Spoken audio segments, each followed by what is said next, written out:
Pemirsa, Rumah Sakit Brayat Minulya Solo punya cara unik untuk merayakan hari Natal dengan menghadirkan sosok Sinterklas untuk menghibur para pasien pada Kamis 25 Desember 2025. Bersama rombongan, Sinterklas juga membagikan bingkisan kepada puluhan pasien.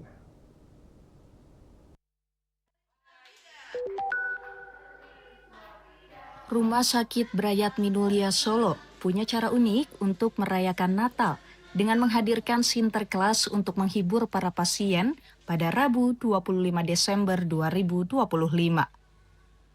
Ditemani para karyawan dan perawat rumah sakit, Sinterklas berjalan menuju ruang pasien dengan bernyanyi bersama. Kehadiran rombongan Sinterklas ini sontak membuat terkejut para pasien. Tak hanya berkunjung, Sinterklas juga membagi-bagikan bingkisan Natal untuk para pasien. Kepala Bagian Humas Marketing Rumah Sakit Brayat Minulya, Dr. Elizabeth Susilowati, mengatakan kegiatan ini bertujuan untuk berbagi kasih dan kebahagiaan kepada para pasien. Selain itu, bingkisan tersebut sebagai simbol doa agar para pasien segera diberikan kesembuhan. Dan untuk rumah sakit saat ini adalah memberikan berbagi dengan hampers Natal pada pagi hari ini adalah kita sebagai bentuk dari kekeluargaan.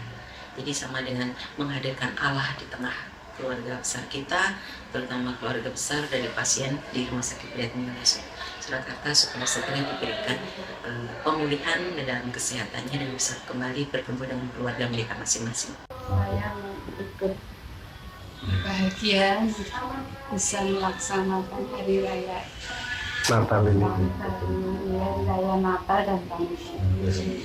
Dan saya mohon diberi ikut didoakan bisa sembuh seperti semula dan semua warga yang ada di sini sehat semua. Elizabeth menambahkan alasan dipilihnya Sinterklas karena sosok tersebut identik dengan hal lucu dan pembawa keceriaan, sehingga dengan kehadirannya diharapkan bisa membuat pasien terhibur.